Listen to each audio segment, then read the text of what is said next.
I'm Jason, and this is Women's Super League and Aussie View.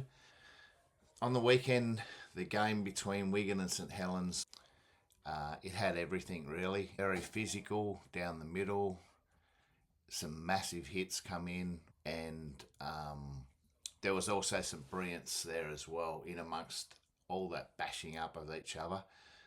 There were some great tries scored. So Helens were absolutely outstanding. If anyone thinks that Wigan are just going to walk through this competition, I think they need to think again. St Helens matched them brilliantly. Their forward pack up front, every single one of them was magnificent. The unsung hero in this game, and probably all year, has been Rachel Woozy out in the centres. I think she's probably playing the best I've ever seen her play, so well done to her.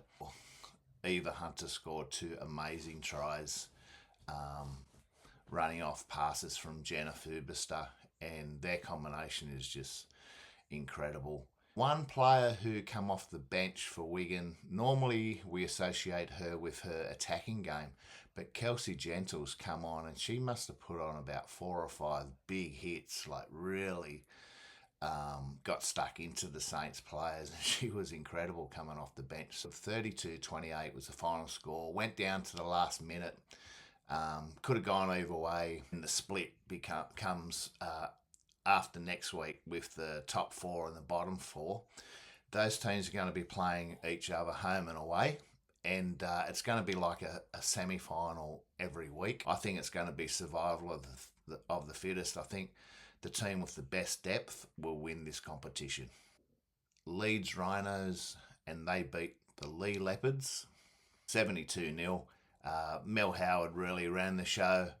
The thing that stood out to me was the performance of Ruby Walker in the halves. I think she's just getting better week on week, and she's realising that she's got a brilliant running game, and that was on display on the weekend. She was absolutely superb. Yeah, it was a pretty straightforward win. Bit disappointing in Lee Leopards, who showed promise the last few weeks, but yeah, Leeds just really smashed them.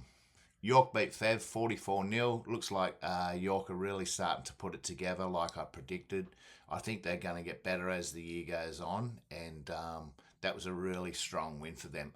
Unfortunately, we don't have any footage of that game, which is very disappointing. So no highlights, nothing. So hopefully they can do a bit better than that in the future. The Giants beat Barrow 30-24, and I listened to this game and it was a cracker. Well done to Barrow. They were leading at half time, and it looked like they could go on the job because the Giants were not taking credit away from Barrow, but the Giants were a little bit under strength. They didn't have their prolific try scorers like Amelia Brown, Molly Iserton. They didn't have Liv Gale, and they had a couple of young players in the spine like Madison Clegg at fullback and Tegan Sant in the halves. Faye Barraclough has come in and she scored those 4 tries, and they were all pretty brilliant tries where she showed her speed and evasive skills. So well done to her. Faye Barraclough is my Super League Player of the Week. Eva Hunter with those 2 amazing tries. You know, I could have given it to her, the Women's Super League Player of the Week, but for Faye Barraclough to step up when the Giants needed her and score 4 tries is an incredible performance, and it keeps Huddersfield Giants in the hunt for that 4th spot. They'll be regretting that loss to Saints a few weeks ago when they sort of went toe-to-toe with them. They actually could have won that game. So as it comes down now to the last round next week, it's going to be a shootout for that 4th spot for York Valkyrie, who have got 3 wins, 3 losses, and Huddersfield Giant, same points, 3 wins, 3 losses, and they play Leeds Rhinos, which is going to be the biggest game in their short career for the Huddersfield Giants women. If they get some of their big guns back, you know, they're going to give it Leeds Rhinos a real tough game, I think. I mean, York Valkyrie would be the favourites for sure because they play Barrow Raiders for that fourth spot. The first time in their history they've got that depth and they've got those quality players coming through. So it's really exciting times for the Giants. And my Academy Player of the Week this week is Leeds Rhinos winger / fullback Tegan Phelan. She scored a couple of tries. I think she might have scored 3, a hat-trick actually, for Leeds Rhinos, and she showed incredible pace and evasive skills. So she looks an incredible talent out there on the wing for the Rhinos, and definitely one to watch. Could have given it to Lil Seal. She's come back from injury exceptionally well. She's been scoring tries for fun,